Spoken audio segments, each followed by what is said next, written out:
pemimpin yang akan datang tentu pemimpin pilihan wahyu atas dasar rapat sukmane para leluhur sejagat raya ini, yang tentunya dilisensi oleh alam, dilisensi oleh Tuhan, dan lalu memunculkan pemimpin yang sejati di masing-masing bangsanya, dan lalu nanti bisa membawa bumi ini perubahan zaman yang lebih tertata daripada sekarang.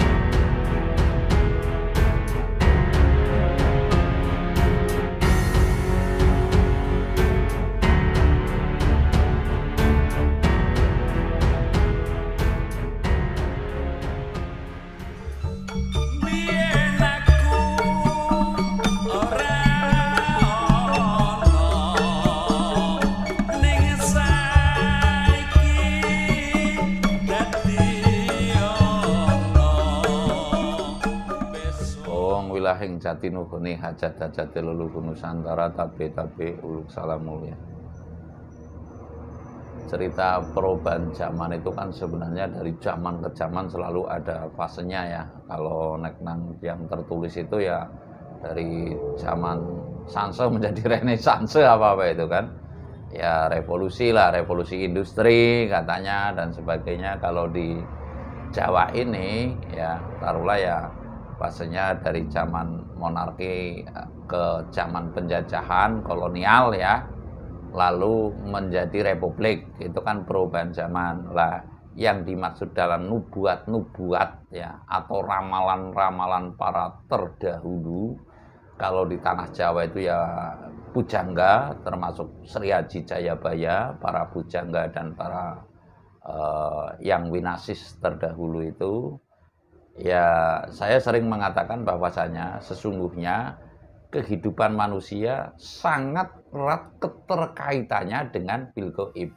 Lah, namun sayangnya kan tidak ada nih fakultas kegaiban, kan nggak ada, ya kan? Ya, nggak ada, sehingga mencoba menerka-nerka kegaiban itu dengan logika seperti itu loh. Wah, nyatane urip ya nek ora madang kencot gitu. Tapi cobalah berpuasa itu banyak rumus juga kaum medis yang menyatakan puasa itu bisa menghilangkan penyakit gitu loh. Umpama seperti itu kan ada nih pernyataan yang demikian gitu. Nah, ini sesuatu yang nyata tapi ke arah kebalik ya taruhlah dianggapnya itu ilmu mistik. Lalu yang tidak senonoh lagi, kadang yang kurang senonoh lagi yang saya maksud, kadang ilmu klinik gitu loh. Sesungguhnya saya mengatakan keterkaitan perubahan zaman itu, sekali lagi saya mengatakan keterkaitan perubahan zaman itu adalah tidak lepas dari rapate para gaib. Lah, rapat gaib itu ada rapat jin, setan, priprayangan juga rapat. Namun yang sangat menentukan perubahan zaman karena ini yang diperagakan di bumi ini kan manusia. Tentunya yang sangat menentukan adalah sukmane para leluhur di muka bumi ini, bersuku-suku dan berbangsa-bangsa, tentu melalui rapat yang demikian. Intinya rapate para sukma leluhur bangsa-bangsa di dunia ini tentu melalui rapat. Artinya taruhlah rapat akan perubahan zaman ini akan seperti apa. Lah, perubahan zaman yang termaksud ini yang didamba-dambakan itu kan perdamaian dunia, Kertototo Turaharjo. Setiap bangsa kan mendambakan yang begitu ya. Perdamaian dunia, ketertiban dunia yang menjadi kiblating jagat taruhlah apanya begitu. Otomatis kalau keyakinan saya adalah tata krama atau budi pekertinya atau adabnya. Lah, ini saya mengatakan ini bukan berarti saya wong Jawa gue akan mengaku, itu bukan. Namun saya mengatakan yang pada prinsipnya perubahan zaman ini tentunya melalui rapat para leluhur, sukma-sukmaning para leluhur jagat raya untuk bisa menentukan zaman ini seyogianya dibawa kemana. Zaman ini seyogianya akan dibentuk seperti apa. Artinya mungkin melalui demokrasi ini akan anak cucu akan lebih bisa memuliakan leluhurnya begitu. Kenyataannya telah dicoba sistem demokrasi di muka bumi ini. Sekarang kan sangat lucu manakala ada bentuk negara yang sifatnya monarki absolut ya. Sekarang kan di muka bumi ini, taruhlah di dunia ini sangat akan dipandang miring atau sangat dipandang lucu yang masih menganut paham monarki absolut. Di muka bumi ini paling baru ada beberapa saja lah, seperti di Afrika itu kan ada itu yang masih monarki absolut. Sekarang tentunya rata-rata berkiblat kepada arah demokrasi atau presidentil atau ya taruhlah monarki konstitusi, kan seperti itu. Lah, saya memandang bahwasanya perubahan zaman ini cenderung yang mendominasi nanti akan kembali ke arah monarki. Ke arah monarki bukan berarti absolut mutlak, namun ya kemungkinan seperti Inggris sekarang itu kan monarki konstitusi. Namun nanti bukan bentuk yang ibaratnya kalau sekarang kan konstitusi lebih dikedepankan membatasi langkah-langkah raja gitu. Lah, nanti mungkin ada fair sejenis absolut tapi tidak mutlak begitu. Lah, saya mengatakan bahwasanya perubahan zaman ini intinya melalui proses yang panjang dan melalui rapat para sukma leluhur sejagat raya ini akan dibawa kemana lah ke depannya. Saya meyakini bahwasanya zaman ini akan cenderung kembali ke arah monarki. Nah, ini terkait monarki, Mbah, bahwasanya kalau kita cross check yang zaman ini kan tidak statis ya, alias dinamis begitu. Beralihnya monarki dan lalu kemudian di masa sekarang itu kebanyakan demokrasi dan sebagainya seperti itu. Kan bisa jadi karena dulu mungkin ada kekurangannya, Mbah, atau bahkan kalau di bangsa lain itu dikatakan bahwa monarki itu cenderung bersifat otoriter, cenderung bersifat hanya pendapat raja begitu yang dianukan. Apakah kita tidak malah kemunduran kembali ke otoriter lagi begitu, Mbak?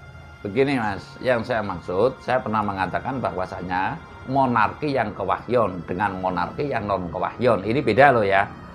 Artinya monarki yang kewahyon sekarang ada nggak ya monarki yang kewahyon lalu sekarang tulisannya atau kitabnya saja masih menjadi panutan, karena ini adalah dasarnya diyakini adalah wahyu, ya kan?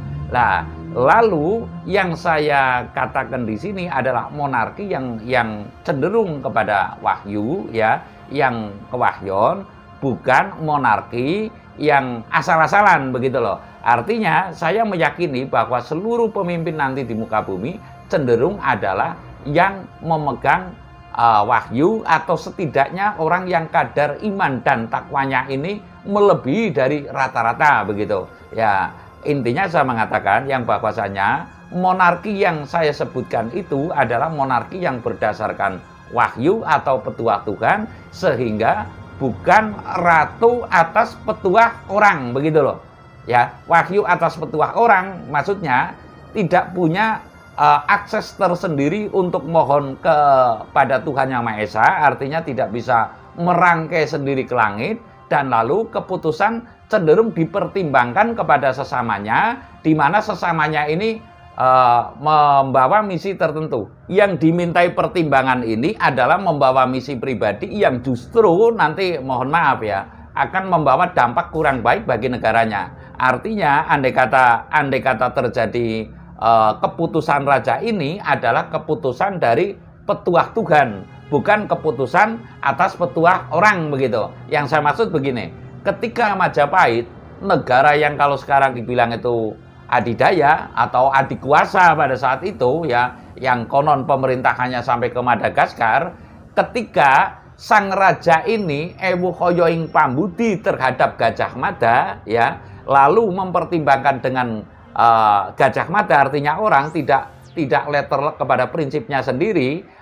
Ada seseorang yang mengatakan ke saya, karena kuncarane Majapahit atau tegaknya Majapahit manakala Hayam Wuruk ini tidak beristri dan seleh keprabon kepada keponakannya begitu loh. Namun ketika itu karena manut dengan Gajah Mada, sehingga Gajah Mada mengambil putri Pajajaran Dyah Pitaloka lalu akan dinikahkan dengan Sang Prabu Hayam Wuruk. Lah, padahal Sang Prabu Hayam Wuruk ini telah mendapat ilham yang bahwasanya yang namanya wahyu itu tidak mungkin akan bisa diturunkan oleh anaknya.